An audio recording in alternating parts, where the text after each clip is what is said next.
जय हिंद जय भारत दोस्तों। करंट अफेयर्स ऑफ 3 अगस्त 2021।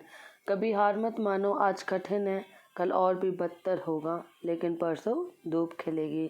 कभी हार मत मानो, आज कठिन है, कल और भी बदतर होगा, लेकिन परसों धूप खिलेगी। India has assumed a rotating presidency of United Nations Security Council month of August के लिए, and this is India 10th tenure. This is also India first presidency in SC during 2021-2022 tenure as non-permanent member of United Nations Security Council. Pakistani authorities ने finalise किया है law to award जो provisional provincial status है strategically located, जो कि गिलगित बल्टिस्तान में है। Proposal के हिसाब से सुप्रीम एपेलेट कोर्ट SAC जो गिलगित बल्टिस्तान का में भी अबॉलिश किया जाएगा, एंड रीजन्स या चांसेस अबॉलिश करने का reason election commission likely to merge करेंगे इसको with election commission of Pakistan ECP। अभी हमें पता होना चाहिए कि करंट स्टेटस क्या है। करंट स्टेटस ये कि एक ऑटोनॉमस रीजन है with this elevation it will become ये 5th प्रोविंस बनेगा कंट्री का, 5वां प्रोविंस। करेंटली पाकिस्तान के 4 प्रोविंस है, you must know, Balochistan, Khyber Pakhtunkhwa, Punjab and Sindh. India की पोजीशन जाननी होगी तो इंडिया इज क्लियरली कन्वे किया पाकिस्तान को डेट एंटायर यूनाइटेड जो यूनियन टेरिटरी है, जो यूटी है, Jammu and Kashmir and Ladakh including जो एरियाज है Gilgit and Baltistan are integral part of the country. Integral part है कंट्री का बाय वर्च्यू और is fully legal irrevocable accession. अभी गिलगित बल्टिस्तान की लोकेशन भी इम्पॉर्टेंट है, जैसे कि बॉर्डर का चाइना में नॉर्थ तरफ, Afghanistan in the west, Kashmir in the south east. Share करता है geographical boundary with Pakistan occupied Kashmir, पास भी शेयर करता है। Region was a part of as well to princely state है Jammu and Kashmir, but has been under जो पाकिस्तानी कंट्रोल जिसकी 4 नवंबर 1947 से चल रहा है। Invasion of Kashmir by tribal, वहाँ पे ट्राइबल मिलिशियाज आ गए थे and Pakistan army. China Pakistan economic corridor passes through this region, यहाँ से निकलते हैं। प्रेजेंट स्टेटस की जान लेते हैं। स्टेटस क्या है?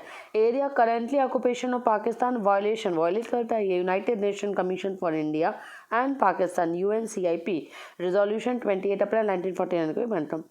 Occupation took place without the मतलब बिना कंसेंट के people of Gilgit Baltistan despite UNCIP ने बोला भी था पाकिस्तान को टू विदड्रॉ इट्स फोर्सेज हटो यहाँ से क्योंकि disputed area. The occupation remains to this day, आज ये आ गया। And for over 60 years now, 60 साल हो चुके हैं। The areas of Gilgit and Baltistan lack of proper constitution से प्रॉपर कॉन्स्टिट्यूशन स्टेटस है, वहाँ पे कॉन्स्टिट्यूशनली कुछ एडमिनिस्टर नहीं हो रहा है। Working legal system and political autonomy. Chief Minister of Assam and Mizoram have sought to ease tensions along the border, जिसकी जो recent incidents है of development पुलिस फोर्स है जिसकी देखो आपको ये पता है कि अभी टेंशन चल रही है आसाम एंड मिजोरम में। देखिए हमारे लिए सबसे बड़ी प्रॉब्लम कोई कंट्री नहीं है, मतलब मैं तो मानती हूँ कि न नक्सलाइज न ट्राइबल वो अलग बात है, सबसे कंट्री हम बोलते रहते हैं पाकिस्तान ये सब तालिबान, ये हमारे लिए खतरा नहीं है। उससे बड़ा खतरा है कि हम जो बट रहे हैं, जो डिस्क्रिमिनेशन डाइवर्सिटी में यूनिटी थी हमारी जिसके लिए हमें जाना जाता था, अब तो हम उसी में कोई रीज़न के लिए रिलीजन के लिए इसलिए जो हम बट रहे हैं क्या मतलब बटे हुए कि ये है ये ऐसा है ये ज़्यादा अच्छा। अब यहाँ पे क्या हुआ है दोस्तों, और ये एक छोटा सा एग्जांपल है, अभी तो ये आसाम एंड मिजोरम या मैं नॉर्थ ईस्ट के कुछ स्टेट है, अगर ऐसा ही चलता रहा, अगर हमने इससे सीख नहीं ली तो हमारे बड़े स्टेट्स के साथ भी यही होगा, बाकी स्टेट में भी यही प्रॉब्लम होगा। किस वजह से? यूनिटी नहीं है। जो अब यूनिटी नहीं है तो this is the biggest hurdle. अब क्या हुआ है, chief minister of Assam and Mizoram sought to ease जो टेंशंस अलॉन्ग द बॉर्डर। अभी क्या हुआ, रिसेंट इंसिडेंट क्या हुआ ये देखिए, पुलिस फोर्सेस जो दोनों स्टेट की थी उन्हें एक्सचेंज ऑन जुलाई 26, वहाँ पे क्या हुआ 6 Assam policeman and civilian, 6 policeman and civilian मिला के 60 अदर्स इंजर्ड, ठीक है, गोलीबारी हुई है उन्हें एक दूसरे को ऐसा। Assam claim the firing was one side, Assam ने तो बोला कि फायरिंग वन साइडेड थी, उन्होंने किया अनप्रोवोक्ड, ठीक है, प्रोवोक नहीं किया। वाइल मिजोरम साइड उन्होंने बोला उन्हें रिटेलिएट किया to the aggression by Assam police, जो आसाम पुलिस का गुस्सा होता है उनको रिटेलिएट किया है। ओरिजिन्स ऑफ द डिस्प्यूट हमें तो पेपर के हिसाब से मतलब जो आपको पता होना चाहिए एग्जैक्ट क्या कॉज है क्या रीज़न है, तो मैंने वो पॉइंट्स यहाँ पे मेंशन की है। ओरिजिन ऑफ द डिस्प्यूट क्या हुआ, अब देखो दो स्टेट हैं, ठीक है, ये आसाम एंड मिजोरम शेयर करते हैं 164.6 किलोमीटर वॉलेटाइल बॉर्डर। यही है कन्फ्लिक्ट डिकेड्स ओल्ड पुराने से। At the centre of the dispute में 2 नोटिफिकेशंस हैं 1875 एंड 1993। मिजोरम बोलता है कि जो लैंड है इज बेस्ड ऑन 1875। मिजोरम बोलते हैं कि 1875 नोटिफिकेशन है जो कब आया था, from Bengal eastern frontier regulation कब 1873 तो 75 में। आसाम क्लेम्स, वो बोलता है कि जो लैंड है, आसाम बोलता है that land is their based on 1933 notification जो डिमार्केट किया गया था ना 1993 में, जो डिमार्केट किया गया था Lushai hills which Mizoram was formerly, कि मिजोरम को क्या बोला जाता था, प्रोविंस ऑफ मणिपुर, जो उसके अंदर का पार्ट था। यही है कि अब हम एक छोटे से टुकड़े के लिए ओके तो इम्पैक्ट ऑफिस से क्या हुआ देखिए, एक तो सिविलियंस को भी हुआ इम्पैक्ट। 26 जुलाई इंसिडेंट लोकल्स क्या हुआ, लोकल्स आसाम, जो लोकल्स है आसाम में उन्हें ब्लॉक कर दिया नेशनल हाईवे 306, आसाम में 306 NH है। बिसाइड्स अपरूटिंग जो स्ट्रेच है लोन रेलवे ट्रैक कनेक्टिंग, जो कनेक्ट करता है मिजोरम से उसको रोक दिया। एंड ट्रांसपोर्टेशन ऑफ पीपल और गुड्स जो मिजोरम से एंडस हैज़ बीन, ये भी इफेक्ट हुआ है, लोगों को चीज़ें नहीं पहुँच रही।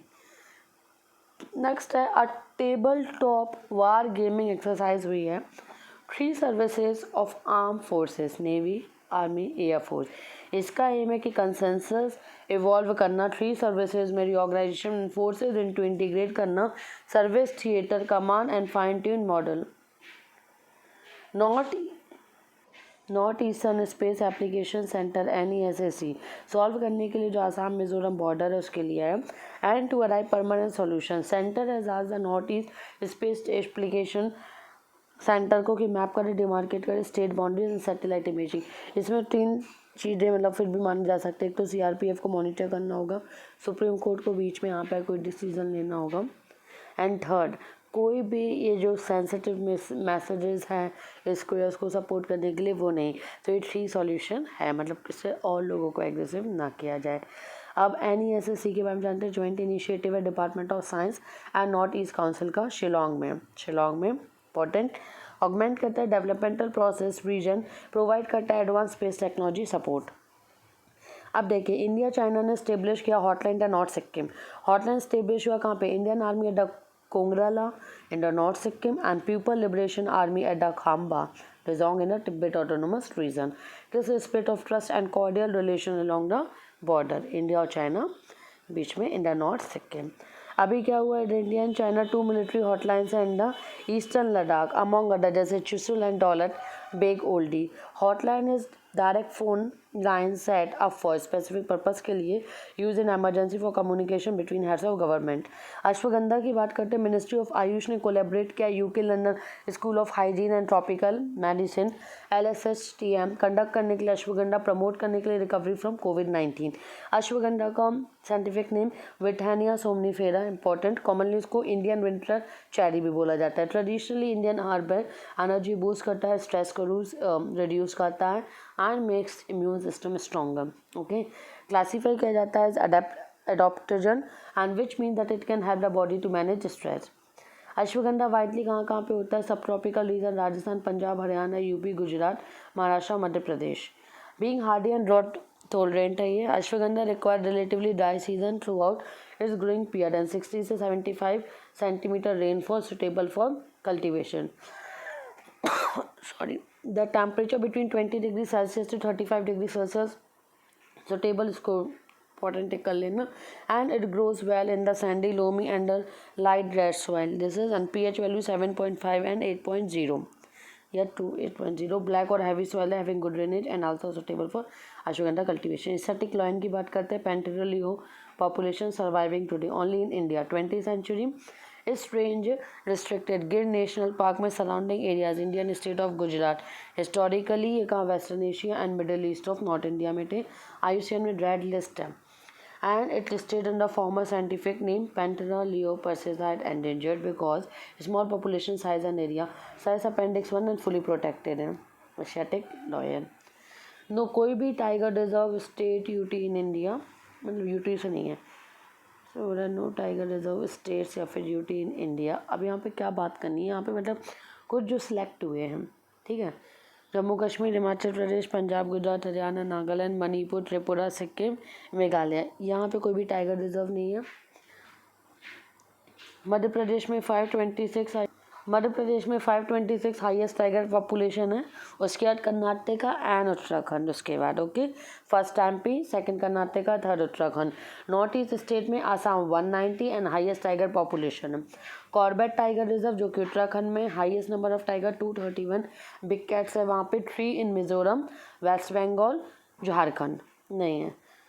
3 in Mizoram and west Bengal and Jharkhand have none, इसमें एक भी नहीं है। टाइगर डेंसिटी रिजर्व्स की बात करते हैं, जैसे कि Corbett tiger reserve highest density है, उसका Nagarhole tiger reserve and Bandipur tiger reserve. हम बात करते हैं अब सांबर सॉल्ट लेक की। स्टेट गवर्नमेंट जो राजस्थान ने आइडेंटिफाई किया एक टूरिस्ट पॉइंट, किसको? Sambhar salt lake. ये क्या है? लेक फॉर्म्स पार्ट ऑफ जो डेजर्ट सर्किट है सेंटर स्वदेश दर्शन स्कीम के अंदर। सॉल्ट लेक क्या है? लार्जेस्ट आइलैंड सॉल्ट लेक है, रिप्रेजेंट करता है depression of Aravalli range. Ramsar site का wetland of the international importance under Ramsar convention declare 1990। Important wintering area for flamingos and other birds and migrate from northern Asia. Vegetation जो यहाँ पे catchment area xerophytic type important. Fauna flamingos, pelicans, waterfowls are commonly sighted at the Sambar Lake. ये इसकी location बहुत important है. Thank you. All the best.